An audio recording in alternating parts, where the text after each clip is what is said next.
say, why are you here taking a class about the Camino? What are you looking for? And it really comes down to this. It's fear. A lot of other bad things can happen with fear. So it's to let go of your fears, explore that, and just go for it. This has been a special change in my life. What a phenomenal spiritual and experience. And what am I going to do with this now? I think the Camino inspires all of us. When you can reflect, that solitude, that time alone, that connection with people from around the world. The Camino, gives you to live in the moment. It gives you confidence, independence, spirituality, connection. It's just beyond compare. Welcome, pilgrims, to the way to your why. What if your life isn't a series of separate chapters, but one continuous pilgrimage? Today we are joined by someone whose journey has taken him from South Bend to nearly 100 countries, from a successful career in media to walking multiple Caminos, and into life of service as Hospitalero, leader with the American Pilgrims on the Camino, and ordained ministry. This is a conversation about calling, about the moments we don't plan that end up shaping everything, and about what the Camino reveals, about humanity, faith, and what truly matters. If you ever wonder where your path is leading, this episode is for you. Buen camino. So thank you, Tom, for connecting with us today. And so the first question that I have for you, you've been in a lot of countries, so 100 countries, that's a lot. And so what made you to travel a lot? My parents loved traveling, and we were trying to get all the 50 states in when I was in high school. But then in college, I lived a year in Rome and went to college in Rome for a year with Loyola University's Rome Center. And so there, it was easy from Rome to go off and visit 40 or so countries that year that I was studying. So yeah, I took my books with me and studied a lot on the transportation. Wow, that's amazing. That's amazing. And yes, living in Europe, that made a lot easier to go to different countries because all are very close by. So that's okay. So you've been to Spain, and I got to tell you that I'm so old that when I went to Spain for the very first time, I carried with me a book in 1972, and it was a book called Europe on $5 a Day. And I didn't have to work hard at it, but I was able to travel around Spain for $2 a day. And that was during the Franco era when Spain was under King Franco. Okay. And then when you walked your first Camino? 10 years ago, 2016. And yeah, it was a beautiful Camino. Okay. And considering that you were living in Europe, because you studied in Europe, and then what made you to make that Camino just 10 years ago? What made me do the Camino? Yeah, 10 years ago, not before. Yeah, so I didn't know about it. You don't know about it, you can't do it. So I was working part-time as on the side as a representative for it's a program that you get foreign exchange students to come over to America to study for a year. And I was working with them, and several people were saying in Spain, these high school students, oh, I did the Camino, and they put that into their resume, and they were so proud of it and bragged about it. I said, well, what is this Camino thing? So I looked it up, and wouldn't you know, about a month later, after I learned what the Camino was, I found out that Martin Sheen and Emilio Estevez came to my hometown at the University of Notre Dame, and they showed the Midwest premiere of The Way, and I went to go see that, and that inspired me. So then that's back, 2012, I think the movie came out, and so I went to the library to get the DVD. This was before, all the streaming services, and showed it to my family at Thanksgiving. And my two sons said, okay, Dad, when are we doing this? Okay. And so then it still took us 4 years to get the planning done and to make everybody have time to go and do it. Well, that's very nice. And then the first Camino that you walked, which was the one, the Frances The Frances, and we started in Saint Jean. in Santiago. Okay, how was that first experience for you? Oh, it was beautiful. It was that first day we didn't know any better, and we didn't really study it and didn't plan it, and that first day was brutal. Walking from Saint Jean to Roncesvalles, we were all pretty sore after that, and we overpacked and underprepared, like most pilgrims on their first journey. And it was just an eye-opening experience, and thought that out of all these different travels I've done, this was really, really, really, really, really special.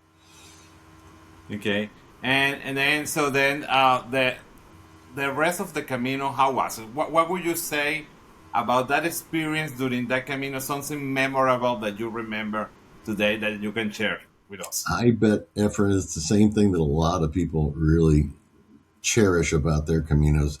It's the people that you meet along the way.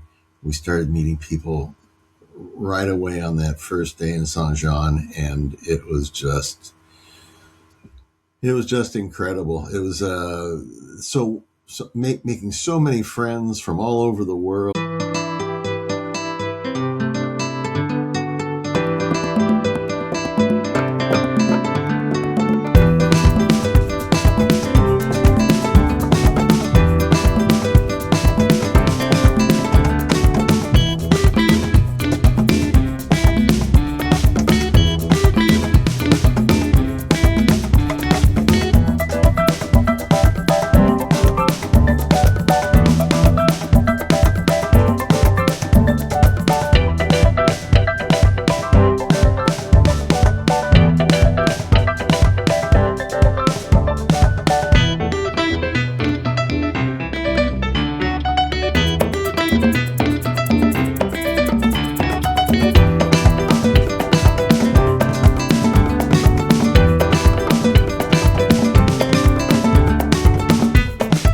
And talking about important things. It was a beautiful experience. And then what would you say that this is different, because when you are on the Camino, you know that you can talk with everybody, and everybody is going to the same goal because everybody is going to Santiago. And but what you say that made people be so happy, and like when we were in the gathering, just that we were in Texas, people, you see the joy of everyone there, and that just usually doesn't happen on your day-to-day life. What would you say that is that? That's that's sort of like how we met. We're walking on the Mission Trail, you and I, right? Yes. Yes. We're in San Antonio. You live in North Carolina. I live in Indiana, and here we are on the Mission Trail in San Antonio, Texas. And we start talking, and you're telling me about this podcast that you do, and how much in love with the Camino you are. And I think it's the same type of feeling. It's that just talking to people. One thing that helped on that first Camino, my two sons, I think my son was, one was 22 and one was 24. And it sort of worked out where, for some reason, with these two younger guys, younger ladies kept joining us and starting to talk to my sons. And so we had a good number of people coming up and talking to us. That's good. And then you say that you have walked, I believe, like around 20 times. Is that correct? Yeah. I mean, how do you count a Camino? One year I walked the Primitivo, and then I started walking from Saint Jean. I teach a course on how to walk the Camino, and these people for several years, they says, we can't do the Camino because we don't know how to really get started. So I said, oh gosh, here, it's been years. You haven't gotten started with your Camino. Okay, we'll meet in Spain and I'll get you started. So then I walked the first week with them on the Francis route after I had just finished walking the Primitivo with my youngest son, who wasn't on our Camino that I did in 2016. So it was, how do you count those Caminos, Yeah. But yeah, Every year I come back, except the COVID year. I come back and have walked uh, miles on the Camino. Are you going in 2026 or you already went? No, I'm leaving this summer. I'll be in Spain and walking, yes, and also doing the American Pilgrims cultural tour as well. Okay. And then you are ready for next year that the American Pilgrims gathering is going to be in Stella, right? In Estelle, yeah. Are you going? Yeah, I'm thinking about it. I don't know yet, but yes, most likely yes. But Okay. unexpectedly, I'm going to be going to the Camino, but it's a short version that I was not expecting to go there, but I'm going to be going to Camino Lebaniego in Santander. So for about 4 days. Okay. Yes. So up on the Camino Norte. No, Lebaniego. Well, we're going to be in a place where it's connecting the Norte with a Frances, and I believe the Primitivo is around that area as well. Oh yeah.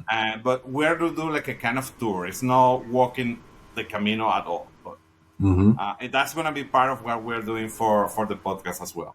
That'll be beautiful. Yes. What a great location. Yes. Have you walked the Camino del Norte? Just part of it. So yeah, I don't even count that in the 20 or so. I was up in Bilbao and that area and just wanted to walk a few days, and so I didn't count that one. Yeah, but it's beautiful there with the Okay. Bay of Biscay and everything. Because there is a father there that he runs an albergue. I don't know if you have heard about him or not. His name is Ernesto, Yeah. uh, and he runs an albergue that probably I believe that since the albergue is working, they have received about 30,000 people Mm-hmm. through around 15, 20 years. So that's a lot.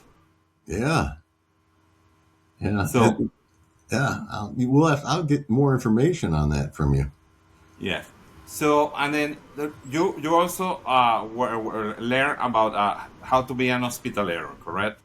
Right. Yeah.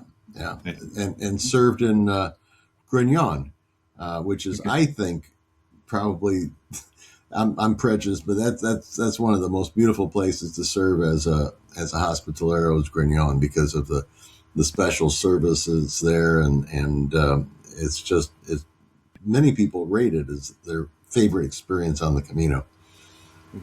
And what made you that curiosity to be trained as a hospitalero?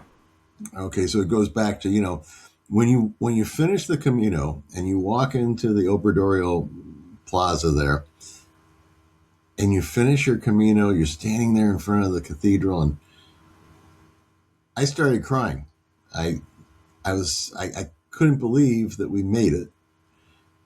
I think every time I couldn't believe, oh, this is just an amazing thing, but sad that it's over. So how do you keep this going? So I'll be honest. A couple weeks after my first Camino, I went to church and prayed to God. I said, this has been a special change in my life. What a phenomenal spiritual and experience. And what am I going to do with this now? Because you start talking to people, and unlike in this podcast, you start talking to people and say, oh, how was the Camino? And you start telling them, and then they, after about a minute or two, they say, oh, well, I think it's going to rain today, or whatever. They change the subject. They've heard enough. And so what keeps the Camino alive? So I started teaching. I got the idea there in church, answer to my prayers, to teach a course about the Camino. And so then I was teaching the courses, and I've done that for 10 years now. And there've been a couple hundred people that have taken my class and walked the Camino. And then I started the chapter for the American Pilgrims here in South Bend. They said it's too small of a town to have a chapter, but proved them wrong. And it's still going strong after 10 years. And just kept volunteering. I volunteered to be on the board for 6 years, and thought if I can get people on the Camino, I can become a deacon and get people to church and to God. And that Hospitalero program sort of all fits into that thing of being of service and volunteering and just dedicating my life to helping people and providing inspiration and connection. Okay, that's very nice.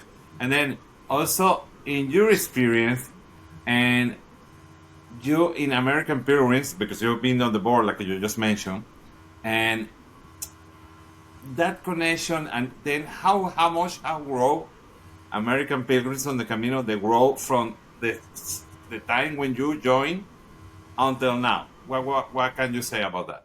How they grew, The growth, yes. the growth. Yeah. I'll be honest though, it was a real challenge during COVID. Okay. Nobody was joining the American Pilgrims in 2020, and uh, we couldn't get together. We couldn't have an event and so forth, a national gathering, because our national gathering took place right as COVID was starting. It was like the first few days of COVID. And I came down with COVID right away from that gathering in March of 2020. So, but it's grown. The number of chapters, the people that are active, and so forth, and it just keeps getting better and better. I think the American Pilgrims. Yeah. Well, you see that on the spirit when the gatherings happen. Yeah. Yeah. You do, don't you? You were Yeah, there, Efren. You were there. yeah. And I Yeah. went last year as well, the one in Canada, and that was amazing. And No, we uh, should have had you. You should have come to South Bend in July for St. James celebration.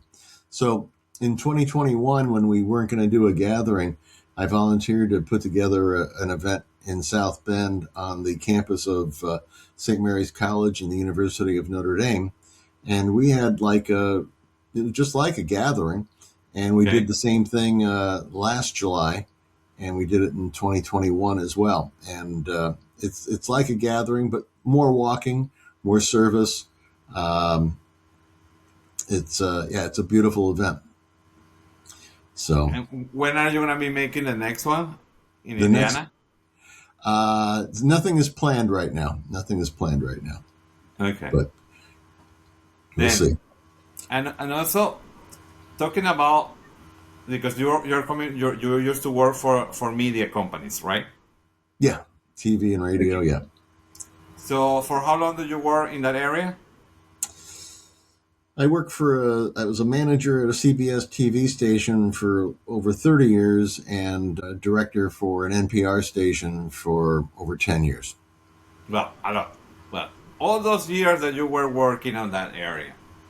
So, and you said that's part of the life. Like everything is part of life. But how would you compare those years that you were working with what you learned about in the Camino? Oh, so so the Camino, gives you to live in the moment. It gives you confidence, independence, spirituality, connection. Um, it's just beyond compare. Yeah, it's so. 3 years ago, I retired, and it sort of dovetailed. I retired from TV and radio, and then at the same time, I was ordained a deacon, and so it all worked out where I didn't have any time gap there. I just went from that, and it was the Camino that inspired me to do that. It's I think the Camino inspires all of us. When you can reflect that solitude, that time alone, that connection with people from around the world. It's just one of the most beautiful things in our lives, isn't it? Yeah, absolutely. Totally agree, 100% with you. Yeah, And I always say, uh, for me, everyone at some point of their life need to walk at least one Camino. yeah, yeah. And we Because, wouldn't have any wars if we got the leaders to walk together on a Camino, would we? yeah, Yeah. totally. I interview an owner from a hotel in the Camino Frances, and he mentioned that if if all the leaders work together and walk, the Camino, the world was so peaceful, so different, like it is right now. Yeah, for sure. For sure. Yeah. So well, and then talking about the way, because you mentioned that you have the opportunity to interview Martin Sheen. Yes, he's the real thing. He's Yes. great. How was that connection, that experience? Can you tell us a little bit about that?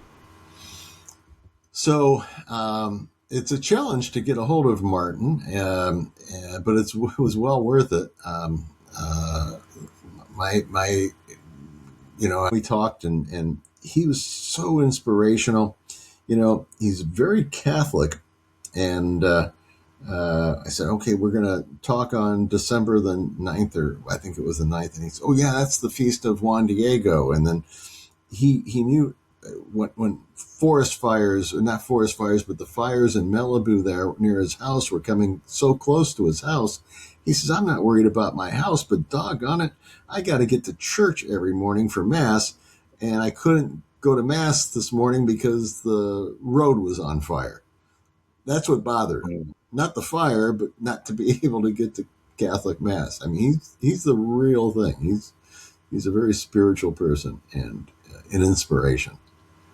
Well, that's super nice that you have the opportunity to interview him. And And he could not do this interview because he doesn't have a computer, he doesn't have a cell phone, and he doesn't want to get involved in that type of media. So it's difficult. We had to do it on the phone, and it was a landline phone.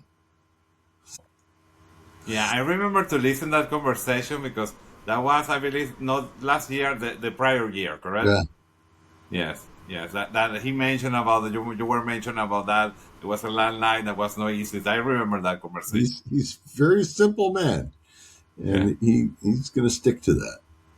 Okay. And do you know anything about the movie? The second part of the movie that's gonna happen. Do you know anything, or you have not heard Well, anything? I think in that last interview he did talk about that they were planning to do something, and the story plot was, I think, that he's, that Dr. Tom that he plays went off and volunteered in Africa to be an eye doctor, and that somehow he was going to get together with some of the people he walked the Camino with in the movie and walk another Camino with them.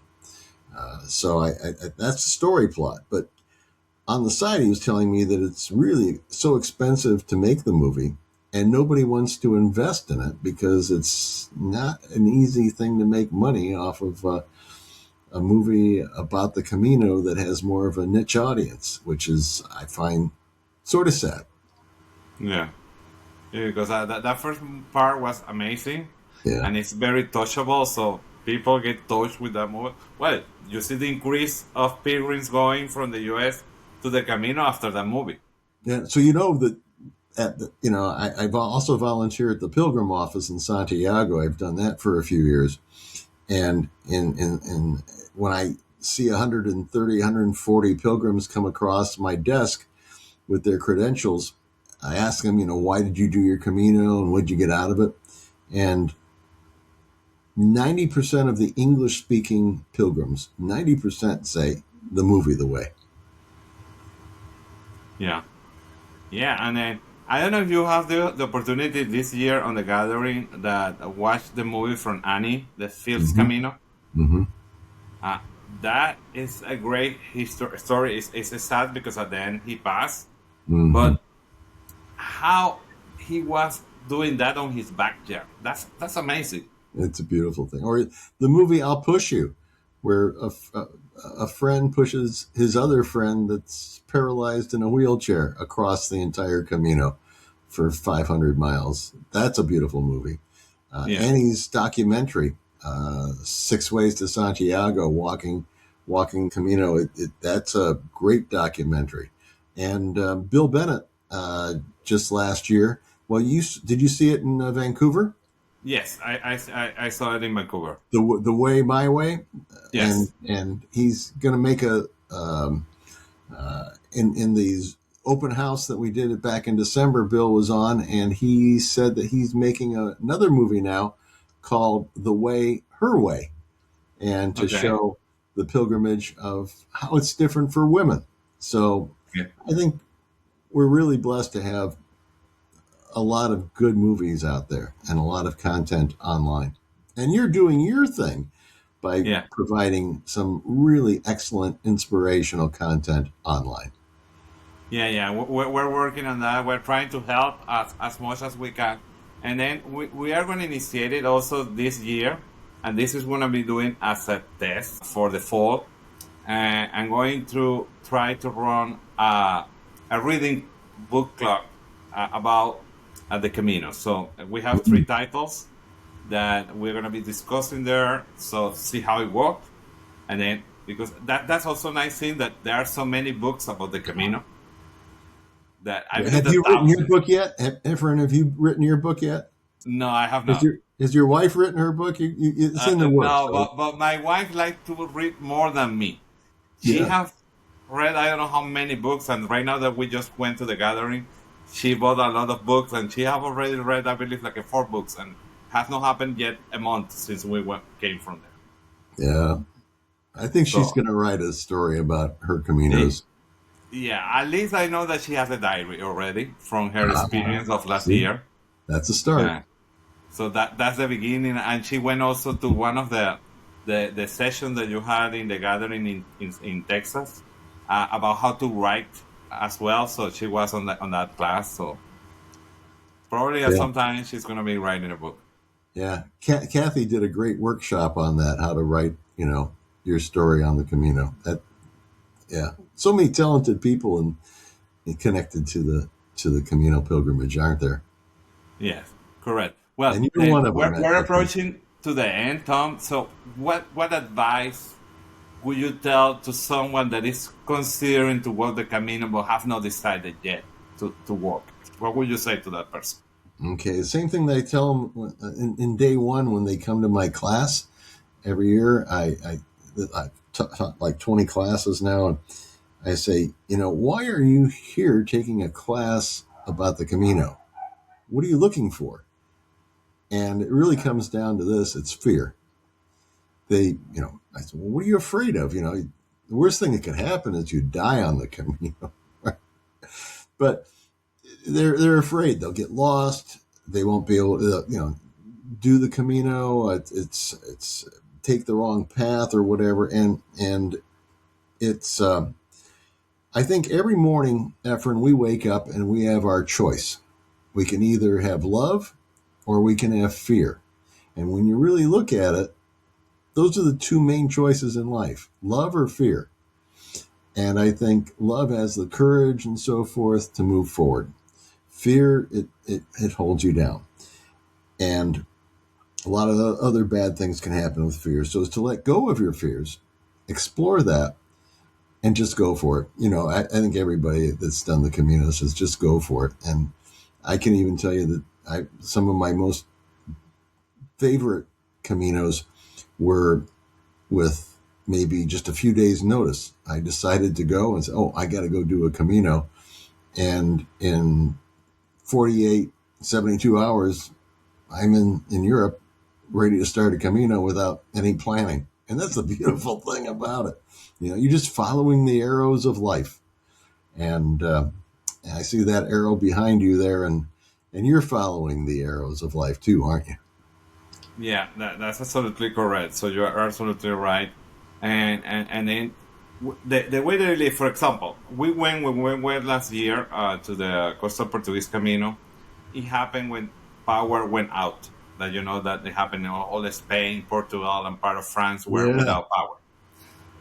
By that time, we were walking when that happened, and you see how people in Spain react to that. They were also calm, no worries, and the happiness. Even there were a parent that was playing basketball with his son, and we told him, "Well, what happened? What do you think that?" So he said, "I'm super happy that this happened. No more phones. Now you can share with your kids without the cell phone." They see it in a totally different way that we usually see things.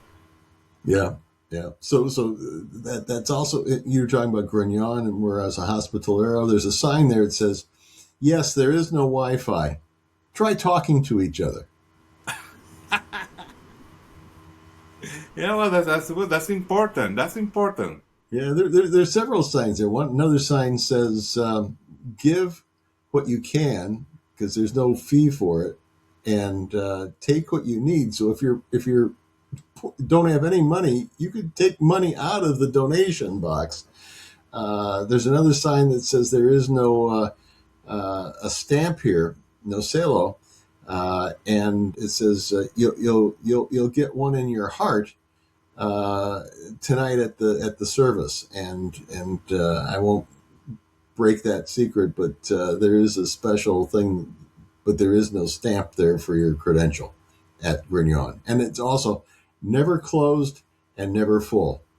So if you're walking past Santo Domingo, about an hour and a half out of Santo Domingo, you come across Grañón. It is the most special place in the world to stay and get a good night's sleep. Have great food with that you're going to help make, and it's have a special service. But yeah, no stamp, no Wi-Fi, and people are just loving to come. Well, that's amazing. Well, Tom, thank you very much again for being here today and share with us all that information. And for you pilgrims, keep watching the videos and please keep adding your comments to the sections comment and let us know what other kind of chapters you would like to see, and we will try to find the right guests for talking about that topic. Thank you very Efren, much and welcome you're in. doing outstanding service there. You're inspirational. Very Thank good. you. The Thank Camino you. wonders. Yeah. Thank you very much.